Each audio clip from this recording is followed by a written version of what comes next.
Good morning, everybody. Thank you for coming today. Thank you for all those online. Just to let everyone know, I do have to leave early this morning, and Kel is going to finish the meeting for me. But Tim, can you start us off, please?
So Tim, you're amazed. You amaze us with these. I don't know where you get them from, but I couldn't help but looking at that fellow's hair. I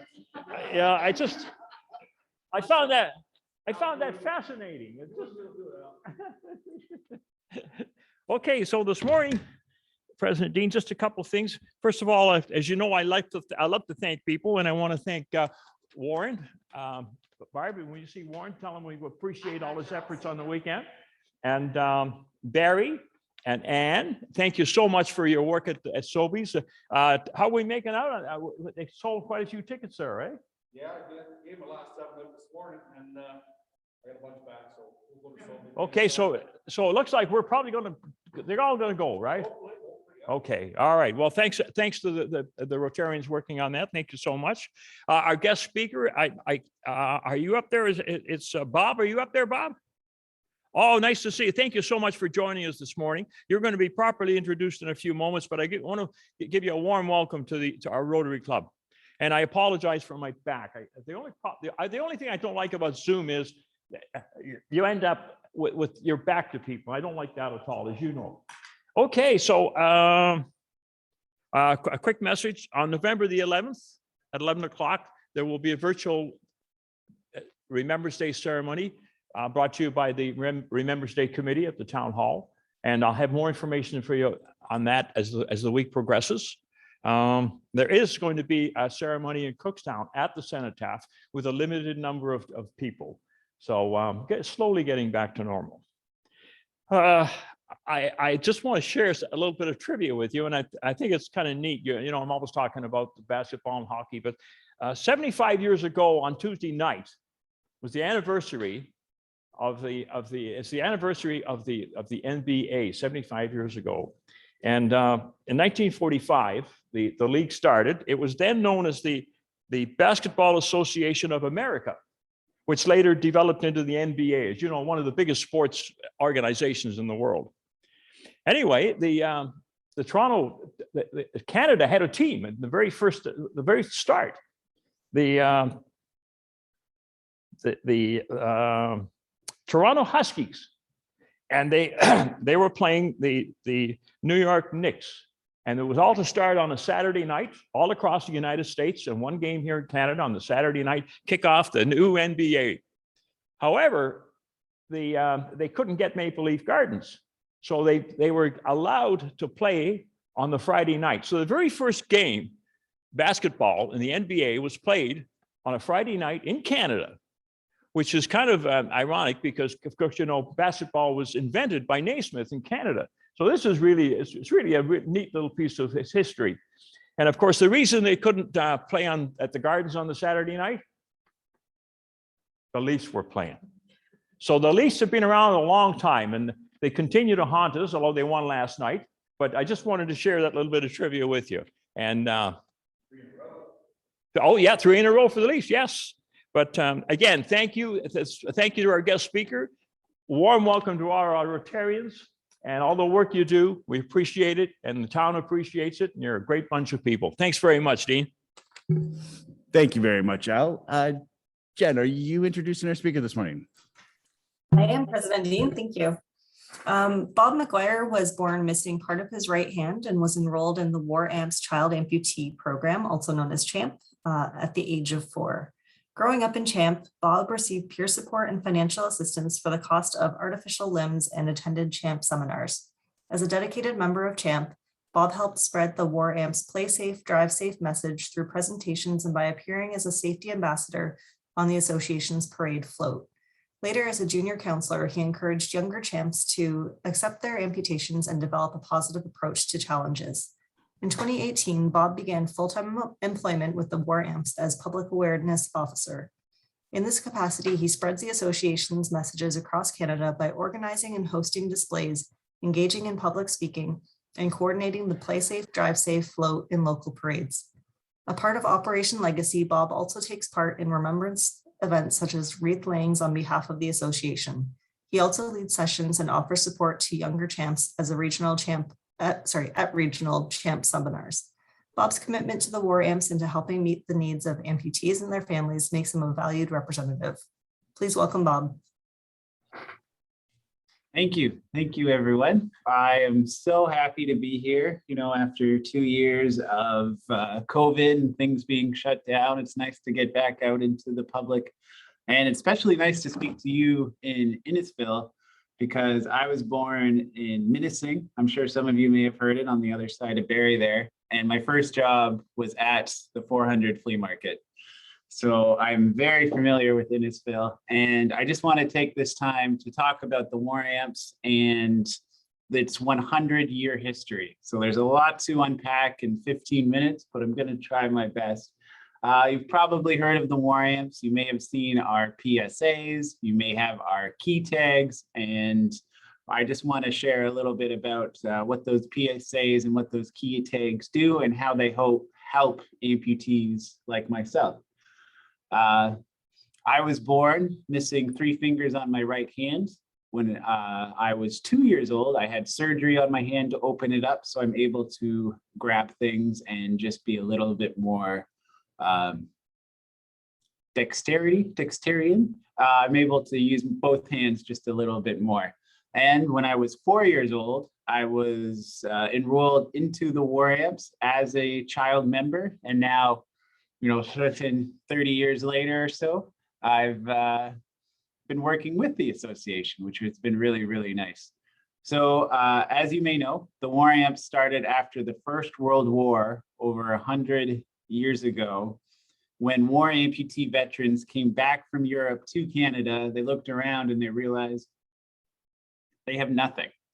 So they banded together to start what would become the War Amps. And through just helping each other, they would make prosthetics, and they really started a fraternal society. So when the Second World War came around a few decades later, the veterans came back from Europe once again. The First World War veterans were waiting for them at the docks to take them under their wing and to show them not only how to live as amputees, but how to thrive as amputees.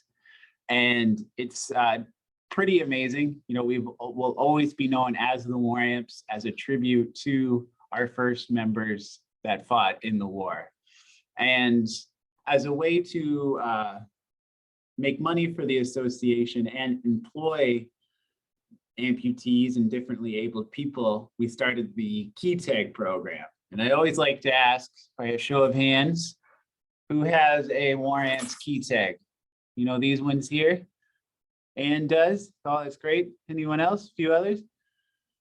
So the key tag, if you don't know, safeguards your keys.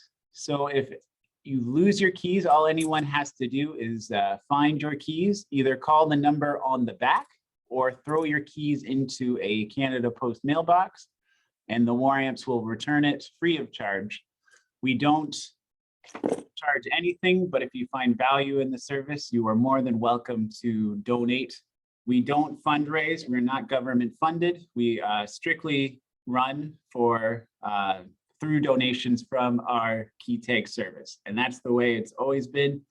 If you want to raise funds for the association, you're more than welcome to, but we will not do it ourselves. And that's part of our mandate. And what's really nice is that this started to employ differently abled people. And to this day, where we make the key tags here in Scarborough, out of the 80 or so employees in the office, about 70% are differently abled and 30% are not, which is so amazing. And I don't think you can see that anywhere else. And after the key tag service was established, they all the veterans looked around and they realized, hey, you know, we have everything we want. Everything's in place, all the services we needed. What should we do next? And that's what started the CHAMP program, or the Child Amputee Program. And they help both emotionally and financially. They help emotionally through seminars, and that's where we bring all of the amputees together into a hotel room for a weekend, and we talk about prosthetics and bullying. And for a lot of champs, including myself, being from Minnesing, a very small town, this was the first time I met another amputee. And, you know, growing up, I thought I was the only one that looked like this. As you know, Minnesing's a small town. There's not that many different looking people. And when I came to this seminar and I saw older kids who had a hand like mine, you know, thriving in life, they were playing hockey using prosthetics. They were, you know, any activity you could imagine they were doing, and they were doing it so well. So it kind of blew my mind, and I formed these connections at these seminars, because really, who better to talk about amputation than another amputee? And the same went for my parents as well, because who better to talk about raising an amputee than another parent who has raised an amputee? And we've been doing seminars since the 1970s. Because of COVID, we've been doing it virtually, but we're still making it work, which is really nice. And the financial side of how we help all the champs is through prosthetics. Now I have what we call a myoelectric arm here. This one's a bit older. How it works is quite simple. At the end of the night, you plug it in, just like you plug in your cell phone. There, the batteries are in there. And this one's not charged right now, unfortunately. But when you flex your muscles really big, you hit the two sensors that are in there. I don't know if you guys can see that. Hold it like that, kind of, sort of, maybe. When you hit them, this part of the hand will open and close, and you're able to grab things. Now, does anyone want to guess how much an arm like this costs? You can throw it in the chat or speak. Anyone want to take a stab?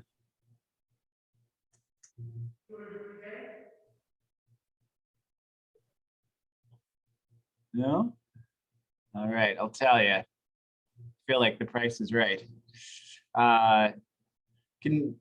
Arms like that can cost anywhere from $40,000 to $60,000, which is a lot of money.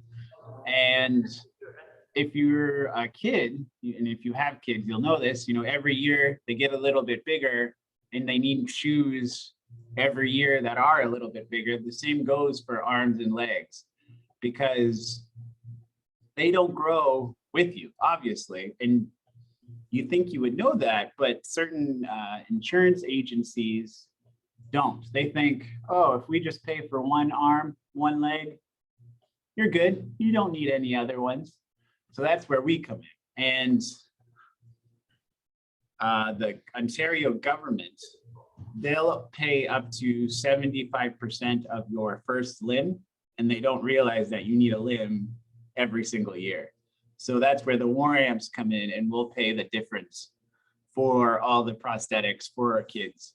And that, what arm I showed you now is a everyday arm. You know, you would use it every day, but we'll also pay for prosthetics that help you do a certain activity. I really like to golf, and I was able to golf fine without a device, but the war amps made me a device where it's just clicks on to the device, so I don't have to hold the club with this hand. And my swing is so much better. It's amazing. And we tell all the champs, no matter what age, whatever activity you want to try, feel free to try it. Make a prosthetic, because it will help you and it'll just make your life that much easier. And at these seminars, it's truly amazing. The connections that are forming. I remember once growing up, an older champ came up to me, and I was only 5 years old. And they said, Bob, give me a high three. So I go like this, ready to give a high five. Like, no, give a high three. Use your other hand. So like, okay. And then I started giving high threes to everyone, and it got me using both hands, and it really built my confidence. And now that I'm working with the association and I'm working with the next generation of champs, I'm getting other kids now to use both their hands and give high threes, and they love it. It's fantastic. It's such a nice job. And after that, another big portion of what we do, and it's a good time we're talking about it now, is our Operation Legacy program. And that is, as you know, as I mentioned, the war amps started after the First World War, but year after year, unfortunately, more veterans are passing away due to old age. And we are relying on our champs to remember their legacy. And what we do is through wreath layings, through Operation Legacy presentations, we like to talk about our veteran members and tell the schools about all the stories that did happen, because it was their war, but it's our legacy, and we want to continue that on year after year after year. So before I go, so that's a quick 100-year history snapshot of what we do here at the War Amps. And it's one thing for me to tell you, but I'd like to just finish the presentation before the Q&A and just show you a nice video that kind of summarizes everything and puts some faces to names. So hopefully this works.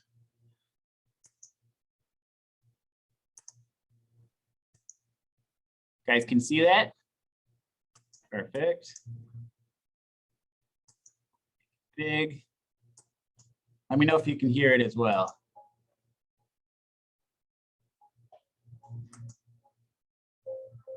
The War Amps' unique history is reflected in its logo. The War Memorial is the background. A war amputee is joined by 2 child amputees who represent the future of the organization. 100 years ago, The audio is really quiet, Bob. Okay. the war started the war. When you click on share, make sure you select share computer sound. It's at the bottom left corner when you click share.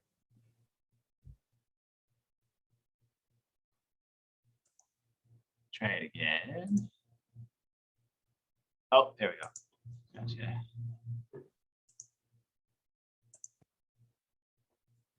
amps to help Better, each other better? adapt to their Yep, new perfect, thank you. realities as amputees. Thank you. We'll start over.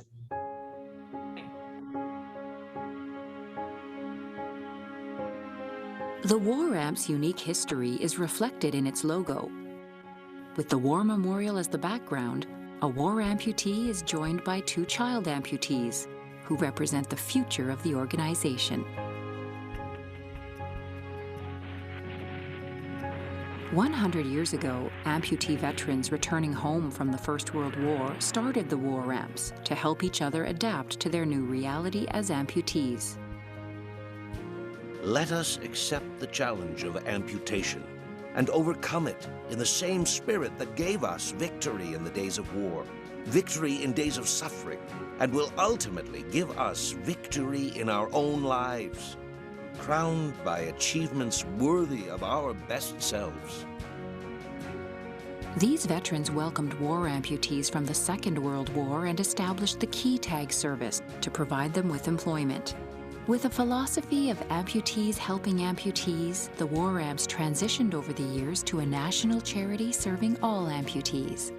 When we came back from World War II, everything was there for us. We had limb service to provide limbs, and we had a strong organization to fight our battles.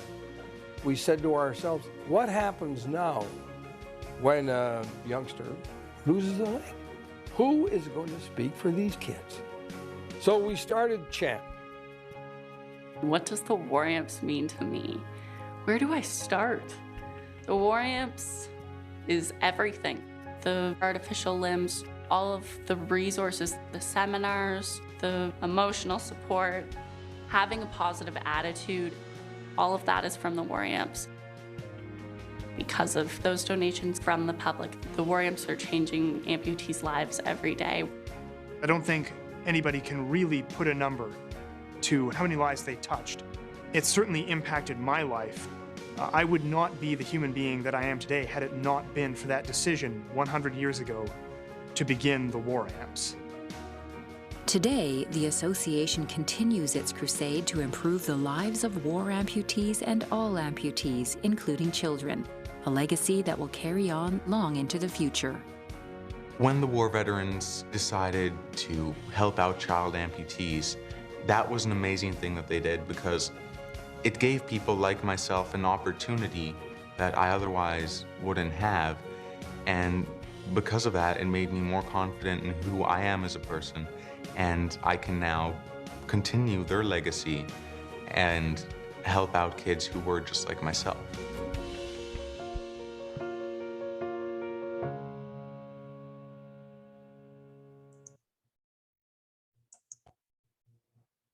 Perfect. Well, thank you so much. You know, the War Amps and the Rotary Club, it's a lot in common. We're both, you know, national organizations with very local involvement. We have champs everywhere. So we always appreciate any opportunity that we can get out and just share, you know, what we do and our long history, because, you know, public awareness for a nonprofit is everything. So thank you so much for allowing me to speak today. I really appreciate it. And I can't wait to see you guys again. Maybe stop at the flea market on my way back to Minnesing every once in a while.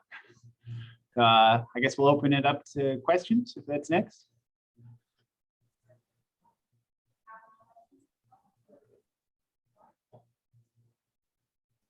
Bob, do you ever refurbish or when a child outgrows a device, are you able to reuse or repurpose it at all? There are certain parts that we can take and use in other devices, but the reason they're so expensive is that, you know, they have to be individually made for each amputee. So it would have to be refitted, you know, make a new mold. So there are parts they can take, but it still takes a long time to make a new mold if that child grows or if you lose or gain weight. So yes and no, kind of. My husband used to coach baseball, and there was a child on his team that was a War Amps kid that got a device, and he had to, it was funny, but not funny, was he used to wear it out before anybody would ever expect it not to be serviceable for him, because he played hard. He played ball, and a lot of the kids didn't even notice because it was on his left hand, and he wore a glove and he did everything. And it was only a few people who really picked up on it. And I think that's a really wonderful thing. And he's now a grown man who has, moved on to obviously taking better care of devices and so on. But it was actually quite amazing to watch this kid play because he had the device. It's funny, we say, get it dirty, get the devices dirty, because that means you're using it every day. So I'm happy to hear that those devices help. And he had a good sense of humor with it too. For sure.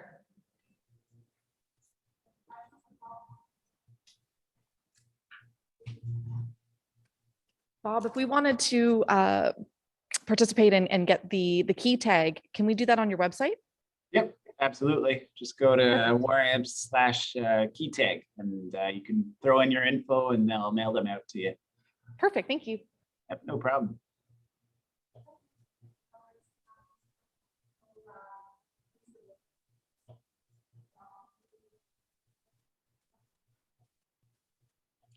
Not sure if anybody else is speaking, but can I ask, are the key tags your major source of fundraising, or what other kind of fundraising do you do? So we don't do any fundraising ourselves, but people, if they would like to fundraise on our behalf, we let them. So, we have a pharmacy out in Manitoba that has a jean day, so that all the staff can wear jeans and they raise money for the war amps each month. We allow that to happen, but we will not fundraise ourselves. It's not part of our mandate. We are a service provider through the key tags, and people are welcome to donate if they want to, but there's absolutely zero obligation.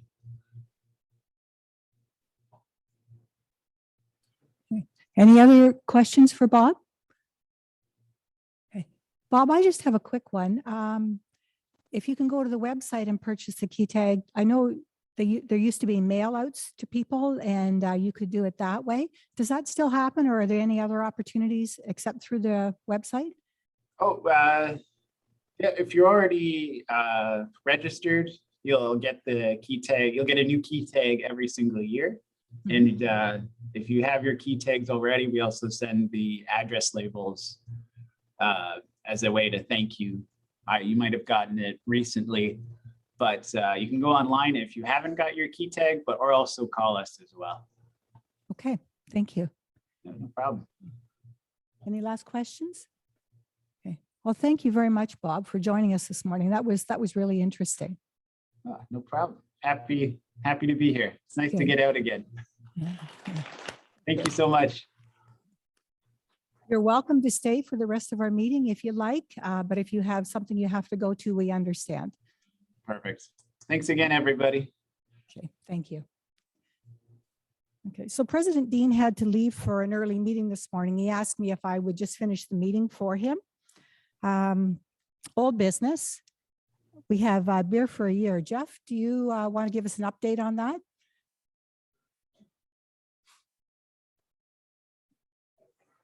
Beer for your tickets. We sold quite a few at Sobeys, so they're going well there.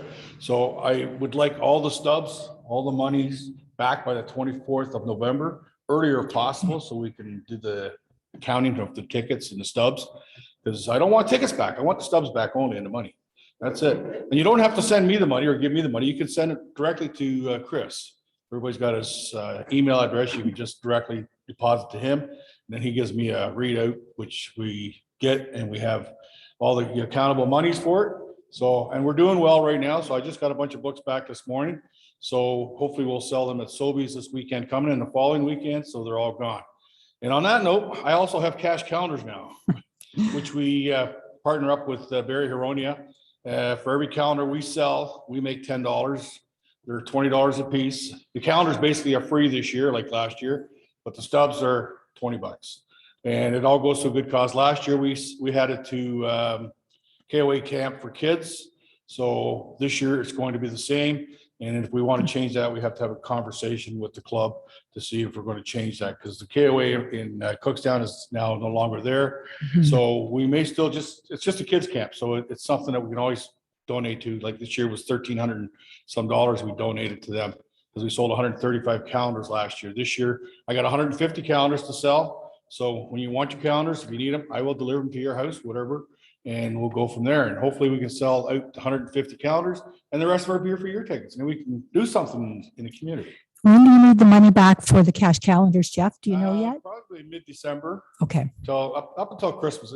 They don't want them after Christmas. Like we used to wait until after Christmas to give them the money, but this year and last year they want it back prior to and the stubs, so they can do the same thing we're doing, is be accountable for all the stubs and the monies.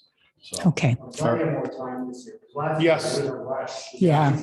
Yeah, this year we have a little bit more time. Last year we got them pretty well at the end of November, and we still sold 135. So if we can do as well this year, we'll all be happy, and then the charities will be happy too. So because they're the ones that are gaining on this, not us. So all right. Thanks, Jeff. Anybody have anything else for old business? Barb? Can you tell us what the pumpkin walk? I can. I just wanted to let you know, when you come into the library now, if you have once shown whoever is monitoring it at the door your ID and your vaccination proof, you become an approved person who can come in without showing it. And that's the word we have to say, because we can't record anything about medical situations on any records. So the town just gave us that approval for this week. So that makes it a whole lot easier for everybody who's a regular. And the other is, I sent out an email about the breakfast, and it was overwhelming how many people want to have breakfast on December 15th. So I think that's a go, as long as things stay the same. I'll come back to you again. Everybody pays for their own breakfast, all those sorts of things, but it's a time of fellowship. A few people asked to bring their spouses. I think that's okay if they're part of the Rotary family. And so unless anybody has an objection to that, if you just let me know, whisper in my ear, if you think we should just stick to Rotarians, let me know. But I think we're a go for the 15th. Great. Thanks, Barb. Thanks for organizing that too. Okay. So the pumpkin walk, I just thought I'd share for a minute. It was Monday night. The Innisfil Historical Society started the idea, first ever pumpkin walk for Innisfil, although it happens in other communities and has for quite a while. And I think they were shocked. They thought, well, we'll maybe get 100, 150 pumpkins. We'll maybe have a few dozen families show up and walk the paths at Innisfil Beach Park. And so the pumpkins started coming about lunchtime, and they didn't stop until about 6 o'clock Monday night. And I think they had well over 900, probably closer to 1,000 pumpkins show up. And they lined the path basically from the building as you come in the park all the way down and around to where the snack booth is. And then they didn't count how many people came Monday night to have a look at the pumpkins, but my guess would be easily 500. There were all kinds of families with young kids, people with their dogs. And at one point, the path was so full of people coming down this way, you couldn't see anything except for people walking down the path. So it was a huge success, totally not what they expected. And I couldn't believe the number of people who said, please do it again next year. It was such a wonderful community event. Part of it, I think, was the really good weather Monday night. I think it was easy for people to get out and about. I don't know if it had rained, what would have happened, but people were really happy to be able to get out and see other people. They ran into folks that they knew and could have a wee visit. So it was a good event. And Barb, if you would say thank you to Warren and Barry, who also helped out. So it was good. Yes. So there were 3 pickup trucks, and 2 of them were pulling trailers, and they were all heaped as full as they could go to the farm on the 3rd line. There's a gentleman there who has animals, but he also has a program he's starting to feed the deer through the winter. So they were over the moon to get that much feed for the animals. So it was good. Not only did people have a place for their pumpkins after Halloween, but they went to a good place and for a good purpose. So. Yep.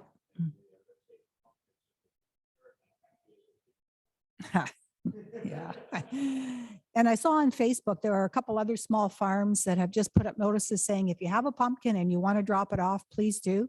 And I know there's a lady on the 7th line. She has some kind of a pumpkin throwing contest or something. And so people can bring their old pumpkins and I think they throw them in with the animals. And so I think that's coming up soon as well. So it was good. Dean doesn't have anything here for new business. Does anyone have anything they want to share new going on with the club? The only thing that I have, we've just started, the events committee was invited by the library to host another gingerbread house contest. We did that a couple of years ago, right before COVID hit in early December. And Wendy from the library reached out and said that we could do it again in some capacity. So we had a meeting last Friday and we're going to meet again this week and try to get a contest organized to have. We're hoping the first Saturday in December. I think that's the 4th, 5th, 6th, whatever the first Saturday is. So we're going to another meeting on Friday, hopefully have more details to share with everybody at that point. So that's something new going on with the club. Okay, it's about 10 after 8. Lots of time for good news. Jen, would you mind starting us off for good news this morning? Sure, thanks. I don't know about in Innisfil, but just up north in South Barrie, we have a dusting of snow today. So that's got me pretty excited for ski season. I think we're going to need a lot more snow than this, but it's a good sign. Okay, thanks, Jen. Anne, do you have news to share from the UK, Anne? Well, I'm living in an alternate universe to everybody else because over here in the UK, everyone's acting like COVID doesn't exist. It's very disconcerting.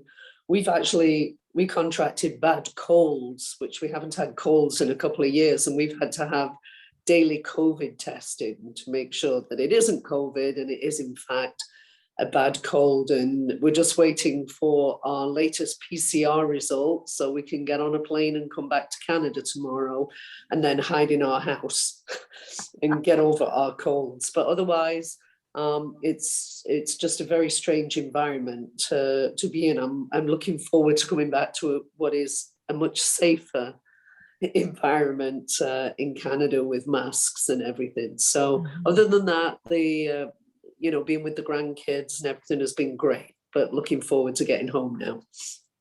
Good. Thanks, Anne. Chris, do you have any news this morning? Oh, yes. I'm just delighted that I got to see both of my sons, and I saw my one son, Tom's and Lyndon's house in Prescott, which is 1827.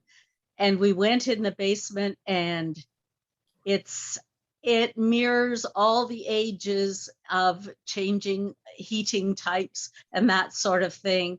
And it's right down to the bedrock. So it's interesting to see in Prescott, and he's well, so that's a relief.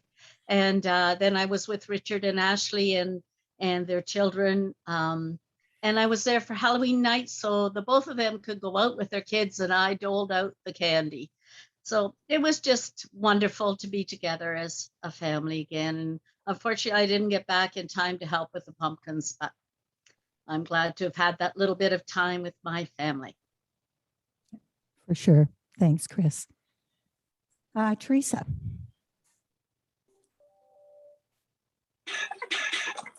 Good morning, everybody. I just wanted to apologize. I'm babysitting today, so I couldn't be there in person. And happy to have Zoom that we can still connect this way. Thank you. Thanks, Teresa. Doug, do you have good news this morning? Good morning. In the last week, I've ordered my downhill ski passes for Blue Mountain, and I've also ordered all my snowmobile passes for our entire family. Good man. And of course, I wake up to 1.5 inches of snow here in Hanover. Coincidence? I think not. Okay. Thanks, Doug. Dwayne. Hey, good morning, everyone. Not too much any sort of spectacular news. I'm just happy to be here, happy to see everyone, and preparing myself for this winter season. So It should be interesting. I'm looking forward to going on the ice in Innisfil, so I need someone to help me with that when it's ready. But yes, everyone have a good day. Thanks, Dwayne. And I see Paul on the screen. Do you have good news this morning? Yeah, nothing from my end other than my snowblower started up yesterday, so all's good. Thanks. Just in time. Thank you. Okay. Al, do you have good news this morning? Oh, just very happy to be here and in great company this morning. Thank you. Okay, thank you. Michael? Good morning, everybody. Yeah, my life is always complete and full when our daughters are under one roof with me, and I'm looking forward to having them all home this Saturday as they come home to help the old man celebrate his 60th birthday. Very nice.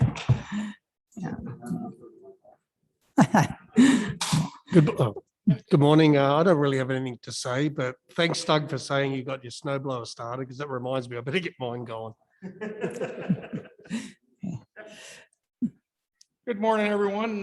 Yeah, that's the same thing. I got some snowflakes the other day, so I'm getting people already calling me like, make sure you put me on my list for cleaning my driveway this year. So I'm ready to go as soon as the snow falls.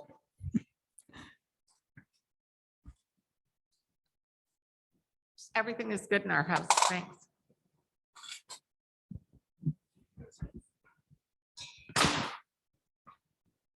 So the good news is we have doors and windows in both our loft and our addition to the house.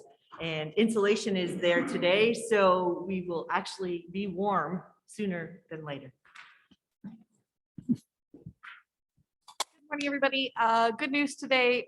We had, I don't know if everybody saw, RVH, the auxiliary 50/50 reached record-breaking jackpot over $100,000. So it's a huge, huge success.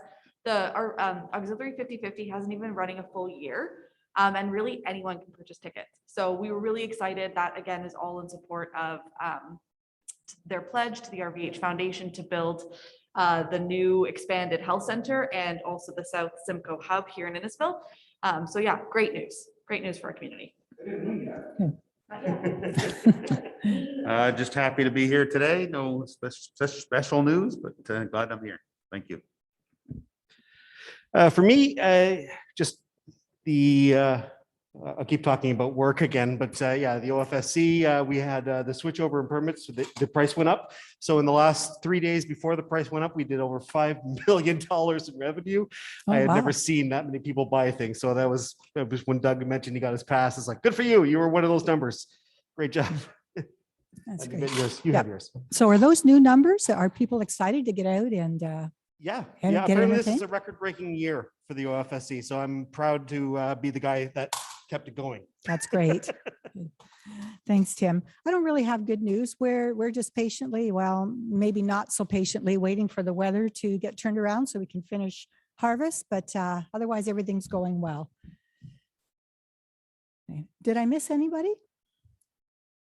Okay. Does anybody have anything for Learning Corner this morning? Janet's not able to join us.